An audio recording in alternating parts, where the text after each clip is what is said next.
Olá, meus irmãos, a paz do Senhor a todos. Eu estou muito feliz de poder compartilhar com você mais um momento da Palavra de Deus e eu espero muito que Deus fale ao seu coração, assim como Ele falou ao meu com esta palavra, que nós sejamos enriquecidos com ela. Eu escolhi Romanos, capítulo de número 1, o verso do 1 ao 7, com o tema O Evangelho em 7 versículos. É claro que não é pretensão minha reduzir o significado, a importância do Evangelho, mas sim ressaltar como que o apóstolo Paulo ele consegue concentrar essências do Evangelho aqui a respeito da salvação em Jesus Cristo apenas em 7 versículos. Eu sei com certeza que você já leu esse texto, que o Senhor já falou ao seu coração, através desta mensagem, dessa epístola, mas eu te convido agora a estudar um pouco mais esta palavra, ler um pouco mais a mensagem de Romanos, que com certeza Deus tem preciosidades para entregar ao seu coração. Por mais que seja uma palavra que nós já estamos acostumados, eu tenho certeza que assim como Deus me relembrou, o Espírito Santo me relembrou essa semana a essência, a importância dessa mensagem, que Ele pode também relembrar você e alcançar o seu coração mais uma vez com a epístola de Paulo aos Romanos. Então vamos ler o texto do capítulo 1, do verso número 1 até o verso número 7. Me acompanhe, por favor, abra a sua Bíblia onde você estiver e vamos fazer a leitura. Paulo, servo de Jesus Cristo, chamado para ser apóstolo, separado para o Evangelho de Deus, o qual foi por Deus outrora prometido por intermédio dos seus profetas nas Sagradas Escrituras, como respeito a seu filho, o qual, segundo a carne, veio da descendência de Davi e foi designado Filho de Deus com poder, segundo o Espírito da Santidade, pela ressurreição dos mortos, a saber, Jesus Cristo, nosso Senhor. Por intermédio de quem viemos a receber a graça e o apostolado por amor de seu nome, para a obediência por fé entre todos os gentios, de cujo número sois também vós, chamados para serdes de Jesus Cristo, a todos os amados de Jesus, que estáis em Roma, chamados para serdes santos, graça a vós outros e paz da parte de Deus nosso Pai e de nosso Senhor Jesus Cristo. Ore comigo agora para que Deus direcione esse momento, para que Ele alcance você com esta mensagem, que o seu coração fique durante a semana pensando a respeito de Romanos. Senhor meu Pai, eu peço agora por cada um que está ouvindo esta ministração, esta mensagem na Epístola aos Romanos, algo que o Senhor já trouxe, ó Pai amado, às nossas vidas anteriormente, mas eu peço que o Senhor possa nos mostrar e nos relembrar a essência, meu Pai amado, dessa Escritura, que o Senhor possa alcançar cada um em sua casa, onde estiverem, que eles possam, Deus amado, serem abençoados em sua totalidade, na sua família, ó Deus, e que eles não percam nada, que não venhamos, ó Deus, estar desatentos e não venhamos, ó Deus, perder nenhuma essência desse texto, da mensagem que o Senhor tem para os nossos corações. Fala, Senhor, meu Pai amado, através desse texto, aquilo que o Senhor quer falar para as nossas vidas, ó Deus. Que estejamos ligados neste momento para receber esta mensagem, essa ministração, e que possamos refletir isso, ó Pai amado, durante a semana, pensando naquilo que o Senhor tem para os nossos corações, ó Deus. Ser com cada um, meu Pai, cada irmão agora que me ouve, ó Deus, que está conosco acompanhando esta mensagem, que o Senhor alcance o coração deles, ó Deus, assim como alcançou o meu com esta mensagem, e que ao final possamos estar mais fortalecidos em Tua presença, porque nos alimentamos com a Tua Sagrada Escritura, Senhor. Obrigado por este momento, eu te peço que o Senhor abençoe a cada um que está ouvindo esta mensagem. Amém. E amém, Senhor. E eu quero lembrar você, antes de falar do texto propriamente dito, de alguns personagens, algumas pessoas aí, alguns teólogos que foram extremamente influentes na história do cristianismo, mas que também foram impactados pela Epístola aos Romanos. Um deles é Crisóstomo. Crisóstomo lia a Epístola aos Romanos pelo menos uma vez por semana em voz alta para si mesmo. Então imagine como que ele lidava com essa carta. Às vezes já tinha memorizado várias passagens, vários versículos, né? E era muito viva para ele. E Crisóstomo foi um dos grandes pregadores do século V. Além de Crisóstomo, nós temos também o Agostinho sendo impactado em sua conversão pela leitura de Romanos. Ele estava em um determinado local e escuta uma voz do além, como se fosse uma voz de uma criança chamando ele: toma e lê, toma e lê. E ele vai e pega a carta, a Epístola aos Romanos, e vai exatamente no capítulo 13. Então, esse Agostinho, que tinha o costume de se confessar a todo tempo, de marcar o seu corpo com flagelos, para que ele fosse alcançado com o perdão dos seus pecados, agora ele encontra liberdade e entende, através de Romanos, que não precisa desse jugo sobre a sua vida. E nós sabemos aí que Agostinho também teve grande influência na história do cristianismo. Outro deles aí foi Lutero, o nosso um grande nome da Reforma, e ele também foi impactado na sua conversão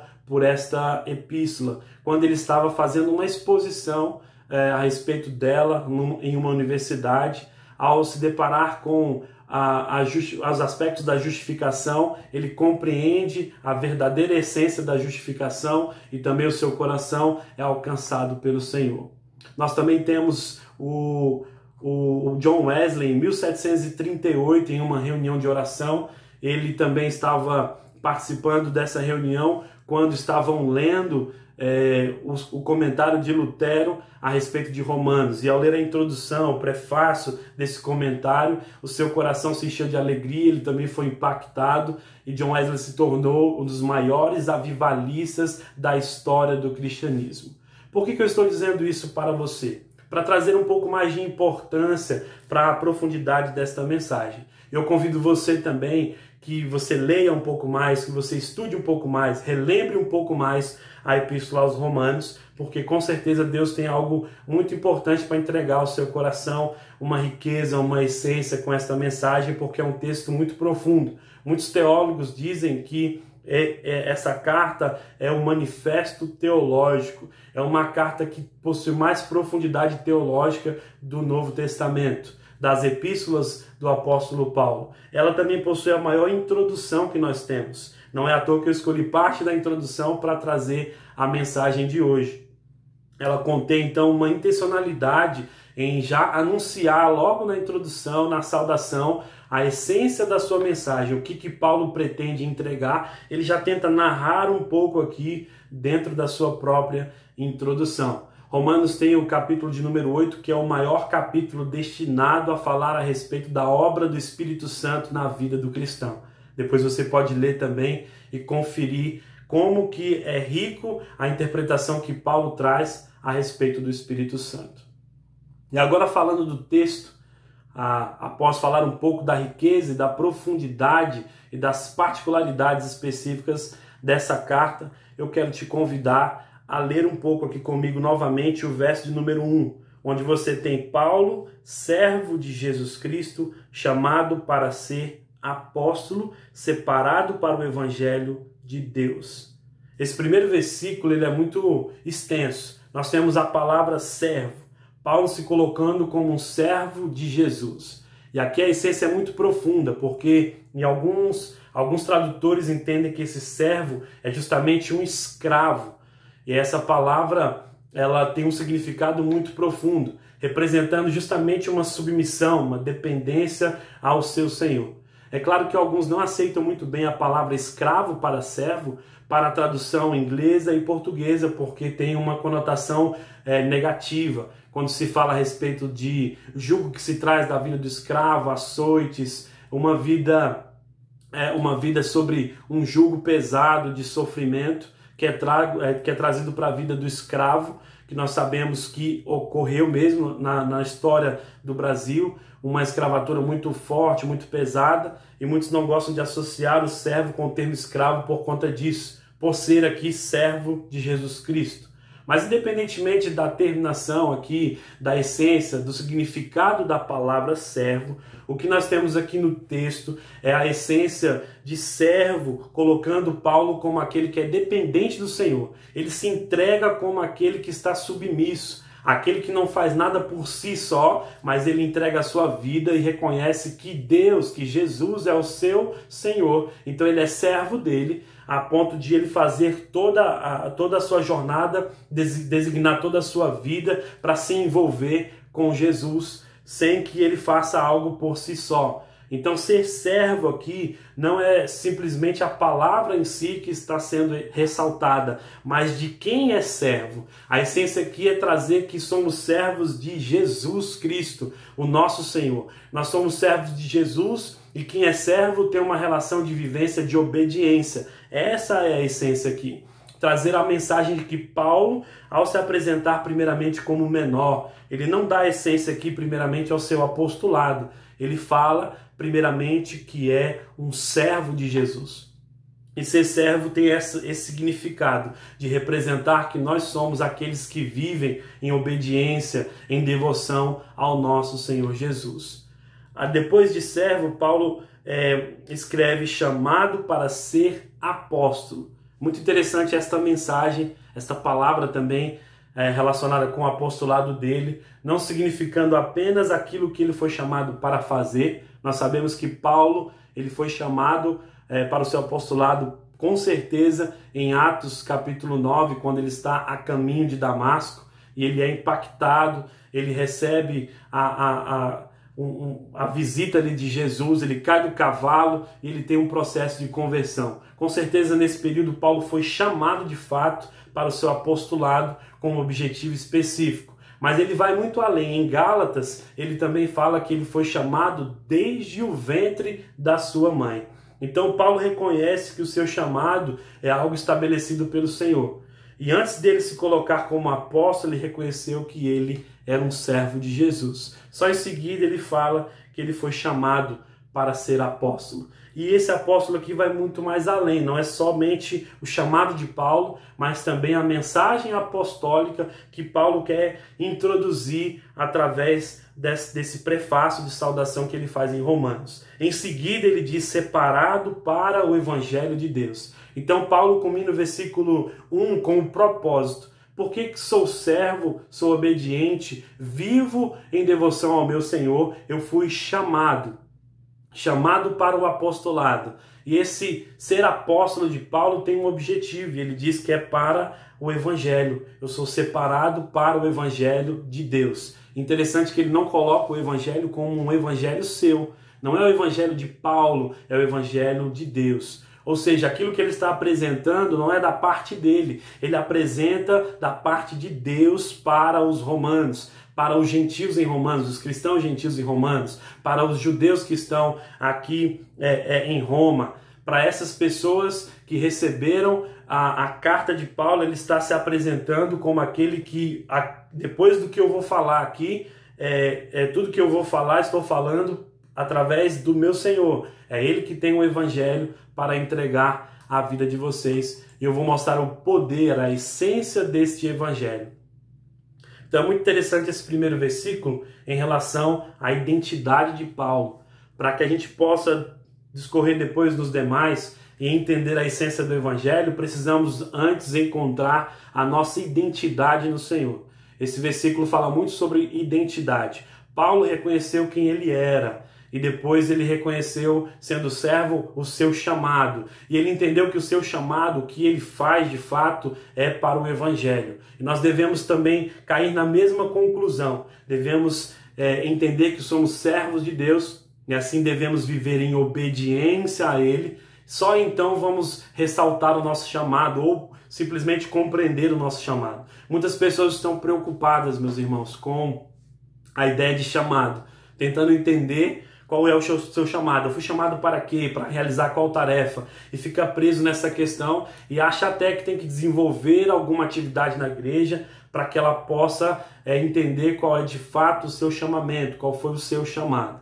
Mas na verdade o que a palavra nos diz aqui é que devemos ter obediência ao Senhor. Quando nós somos servos e decidimos colocar a nossa vida em obediência a Ele, nós iremos orar mais, jejuar mais, lutaremos aí contra as nossas vontades, os nossos desejos e nós ofertaremos melhor, nós vamos buscar mais o fruto do Espírito, nós vamos buscar mais os dons e aperfeiçoá-los diante do Senhor através do Espírito que Ele nos deu com graça, sobre medida, sobre as nossas vidas. Nós vamos nos relacionar melhor com a leitura da palavra e nos aprofundarmos mais. E aí, talvez, vivendo nessa obediência, nessa servidão ao Senhor, nós vamos encontrar o nosso chamado. Talvez dessa forma, o Espírito Santo vai revelar aos nossos corações para que nós fomos chamados, para qual função de fato eu vou executar, qual é a função que você vai ter para levar esta mensagem apostólica na vida daqueles que estão sedentos, famintos. É depois de entender a sua verdadeira identidade é que você vai encontrar o seu chamado. Então nós devemos viver em obediência e não procurando tarefas, funções, ativismos, várias atividades para nos envolvermos. Nós precisamos nos humilhar, meus irmãos, colocarmos diante da presença do Senhor o nosso coração e reconhecer que nós somos servos de Deus para que possamos glorificar, louvar ao nome dEle e tudo que nós venhamos fazer, o seu trabalho, o seu casamento, a sua educação com seus filhos, tudo seja para a glória de Deus. E aí sim você vai entender o seu chamado. E você vai entender que esse chamado não é para você sozinho executar a sua obra, não é para você executar e expressar os seus talentos. Esse chamado é para que você possa viver em separação para o Evangelho de Deus. Então precisamos cair na nossa realidade de identidade. Depois que nós vamos entender quem somos, qual é a nossa identidade de servo em Jesus, é que nós vamos conseguir pregar e anunciar o Evangelho. É o que Paulo nos mostra aqui com o capítulo 1. Ele fala no versículo 1 de que ele foi encontrado, de que ele é um servo. E depois só que ele entende essa relação de quem ele é na presença de Deus, é que ele vem falar sobre Jesus. Porque quando você compreende que Jesus te alcançou, que Jesus encontrou o seu coração e você foi impactado por ele e agora você possui essa salvação, você sabendo quem você é, você consegue falar a respeito de Jesus. Não somente com a sua vida, mas através da tua boca também. Indo, falando, se expressando, comunicando Jesus aonde você vai. Então eu quero ler com você agora o verso de número 2.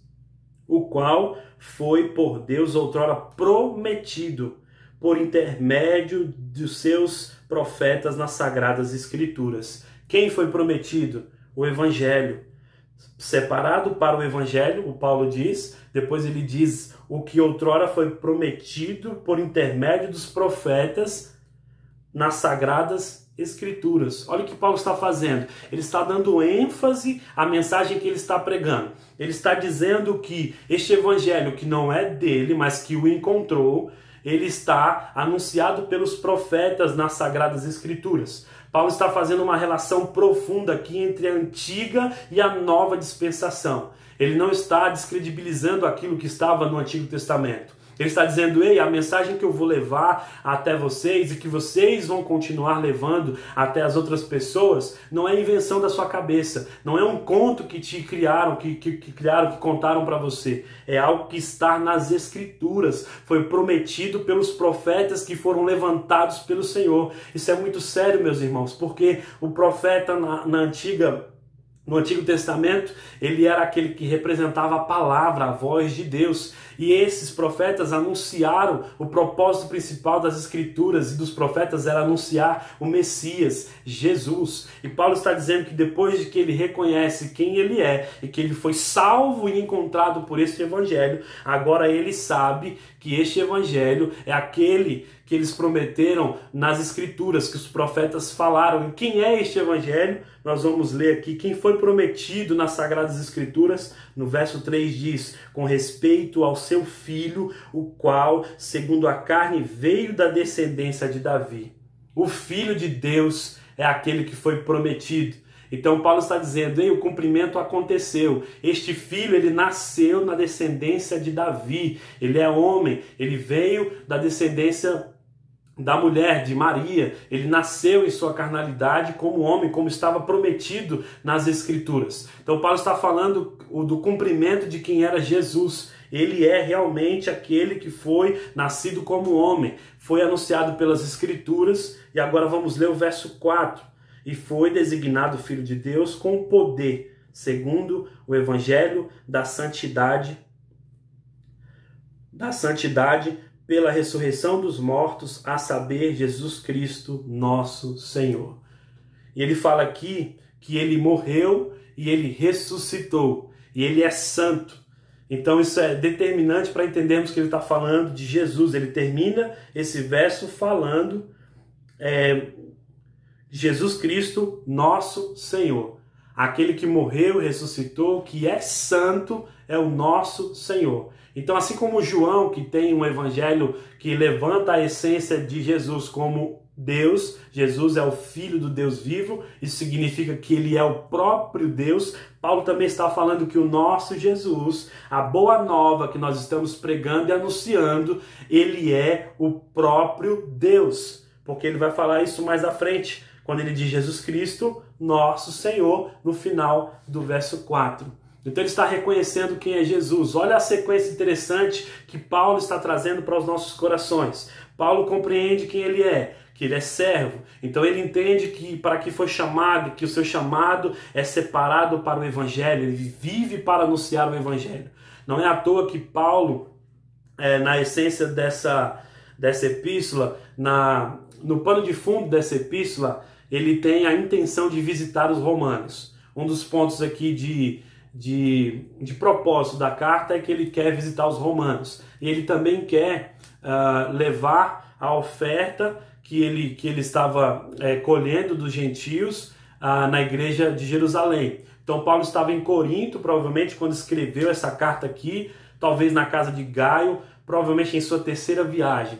Quando Paulo está escrevendo essa carta, ele está com a intenção de visitar os irmãos em Roma, porque ele não conseguiu, não é uma igreja que Paulo instituiu, ele não consegue ir até lá, e ele está escrevendo, dizendo que tem esse interesse. Ele ia sair de Corinto então, passar em Jerusalém, deixar a oferta, se direcionar a Roma e depois também ir para a Espanha. Então um dos outros propósitos de Paulo aqui é anunciar a sua ida tanto para Roma como para a Espanha, porque ele estava levando consigo a mensagem, não só os donativos que ele ia levar para a igreja de Jerusalém, para os cristãos necessitados, mas ele estava também indo para a Espanha para levar a mensagem, porque Paulo já tinha pregado em grande parte de onde ele estava inserido, e ele acreditava que a Espanha era o confim, era um lugar onde Paulo deveria chegar, onde não havia sido alcançado pelo Evangelho. Olha a mente desse apóstolo, olha a intenção de Paulo em alcançar os irmãos que ainda não receberam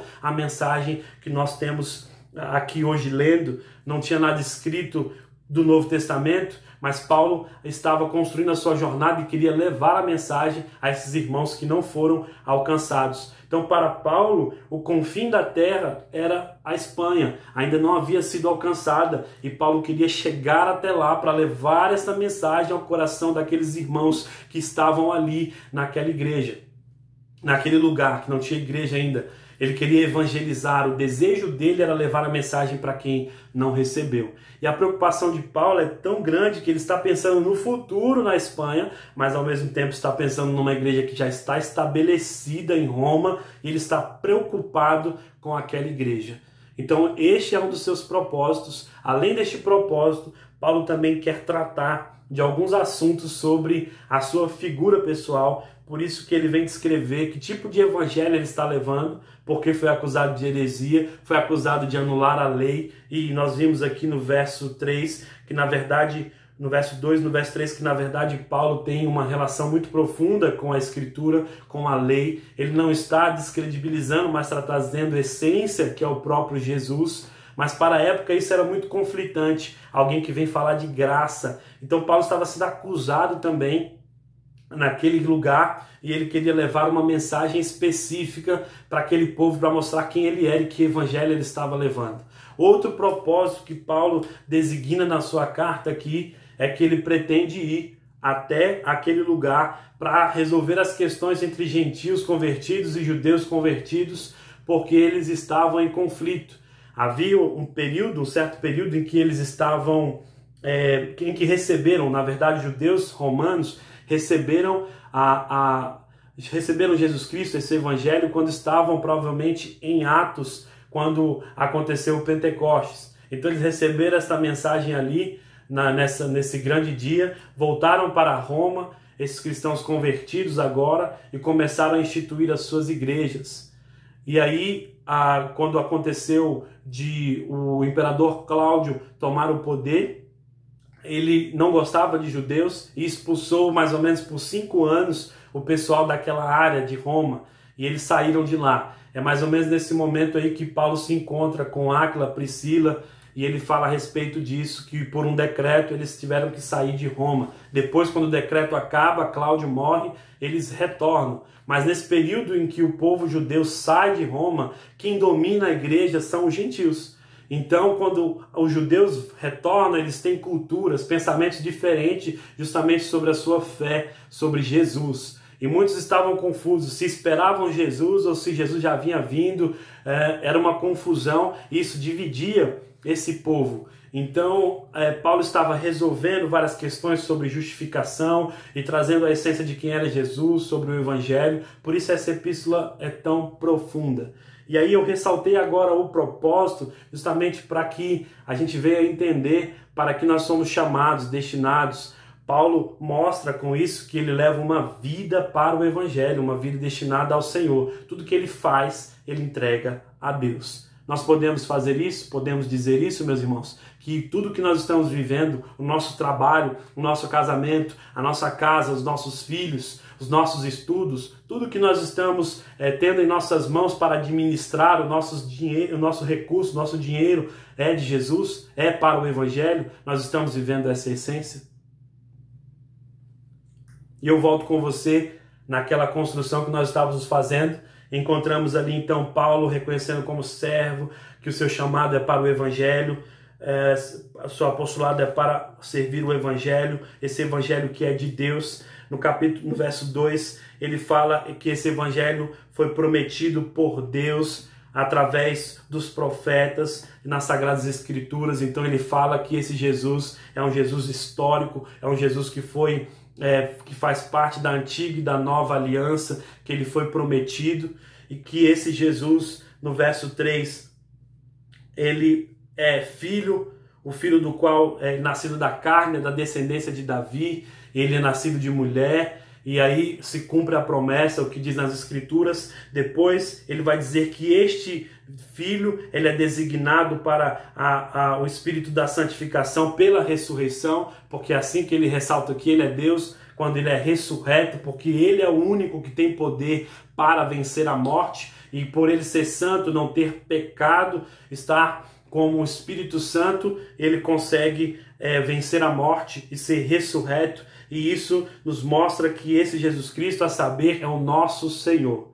No verso 5 ele diz: por intermédio de quem viemos a receber a graça e o apostolado por amor de seu nome, para a obediência por fé entre todos os gentios, de cujo número sois também vós, chamados para serdes de Jesus Cristo. Olha só que interessante, por intermédio de quem viemos a receber a graça. Olha o que Paulo está falando. Eu não recebi isso por mérito. Não foi eu que contabilizei quantidades de serviços, de obras específicas para que eu pudesse receber o Evangelho. Não, esse Evangelho foi dado a mim gratuitamente. Esse Evangelho foi dado a mim por graça de Jesus Cristo, o nosso Senhor. Então, se é dado por graça, nós obedecemos por graça, meus irmãos. Aqui ele fala em obediência mediante a fé. Nós não somos capazes de obedecer. É diferente de um animal que obedece por natureza. O animal cumpre ele cumpre as suas funções, o seu instinto por natureza. E nós não, nós obedecemos não por natureza, nós não temos essa capacidade, somos corruptos. Nós obedecemos por graça, através da fé em Cristo Jesus. Então Paulo, quando fala isso, ele quer dizer que qualquer um pode ser alcançado por essa graça e que nós devemos continuar anunciando esta mensagem, aonde quer que seja. Porque no verso 7 diz: a todos os amados de Deus que estáis em Roma, chamados para serdes santos, graça a vós outros e a paz da parte de Deus nosso Pai e de nosso Senhor Jesus Cristo.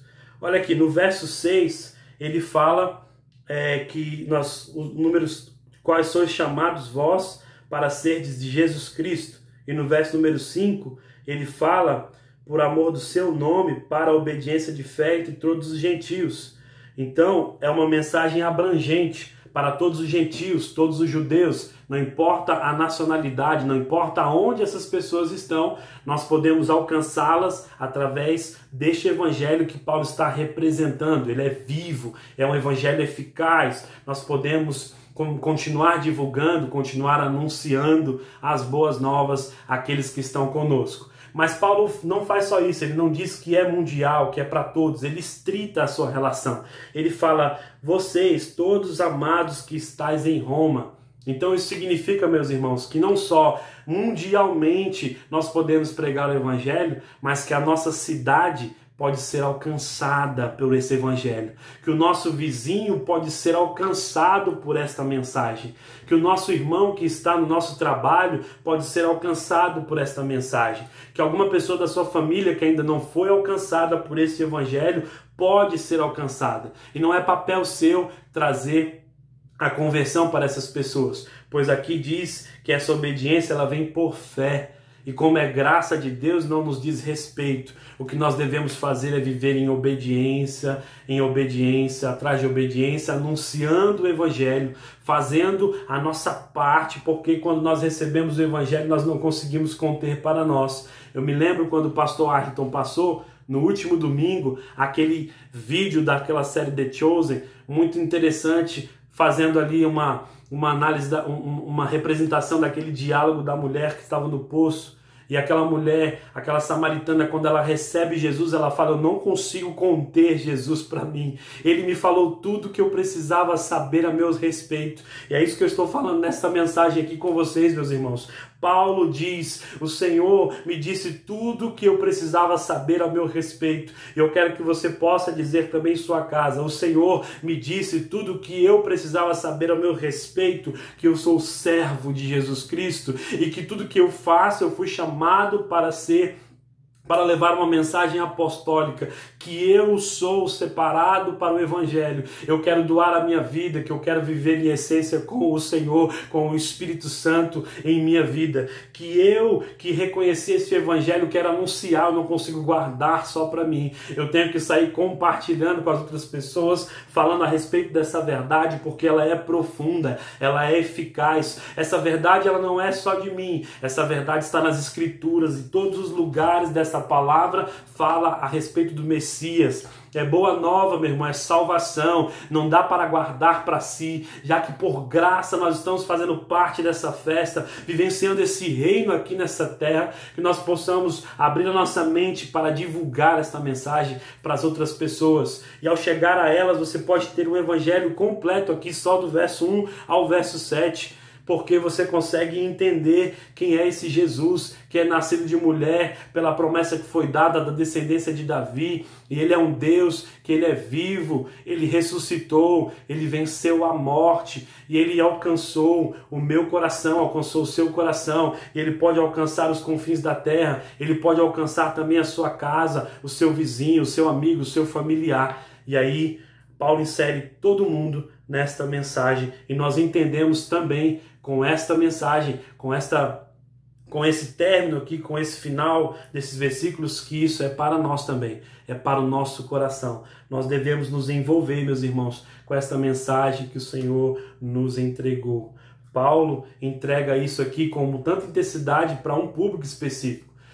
Paulo não fez isso aqui para que várias pessoas pudessem ler. Apesar de não ser tão específica como a epístola aos Coríntios, que vai resolver problemas mais a fundos, mais aprofundados, Paulo também está direcionando a epístola aos Romanos para um público específico. Ele não fez para que fosse esse manifesto teológico que doutores, pessoas formadas em teologia pudessem pegar esse evangelho e compreendê-lo. Não, ele fez para uma igreja específica, por amor àqueles irmãos que estavam em Roma e com uma intenção de que esses irmãos entendessem o evangelho que ele está levando e que não é mentira, que é vivo, que a mensagem que ele levava não tinha nada de heresia, e assim talvez pudesse ajudar até ir com Paulo, alguns auxiliadores para a Espanha, ou até ajudar financeiramente, custear a sua viagem missionária, que provavelmente era a pretensão de sua 4ª viagem para levar o evangelho em Roma. O que eu quero te dizer, meus irmãos, é que nós podemos observar as Escrituras e trazer hoje esta mensagem para o nosso dia. E nós devemos compreender que a nossa essência tem que ser uma vida para o Evangelho. Quem é o Evangelho que Paulo diz ali? Jesus. O Evangelho é Jesus. Ele é a boa nova para a sua vida. E nós sabemos que estamos em uma situação que a nossa fé ela fica sendo provada. Nós nos abalamos muitas vezes, mas nós devemos estar felizes por passar por diversas provações. É o que diz em Tiago, na Epístola de Tiago. Olhe para a vida de Jó, meus irmãos, o tanto de provações que ele teve que passar. Olhe para a vida de Paulo pelas provações também que ele passou. Olhe para a vida de Jesus pelas provações que ele passou. Olhe para os discípulos que todos morreram em provação, fugitivos a respeito da defesa de um evangelho, de uma mensagem específica. E nós vamos nos abalar em uma situação em que nós estamos preocupados, estamos sem saber o que acontecerá no futuro, vamos abandonar o evangelho, abandonar a Cristo, agora que nossa fé vai ser provada. É agora que nós vamos mostrar que nós somos cristãos verdadeiros e vamos estar felizes porque estamos passando por provações e que o Senhor nos deu graça suficiente para passar pela provação.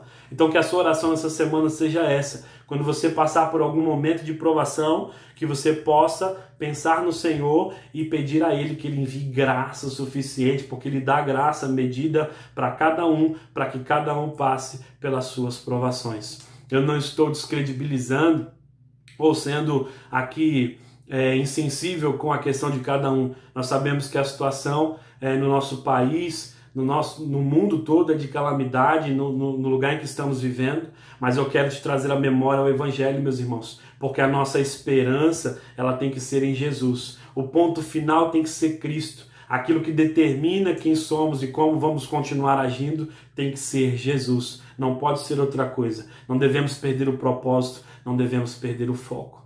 Eu louvo ao Senhor por este momento, por poder estar com você até aqui, e peço que o Senhor impacte o seu coração com esta mensagem.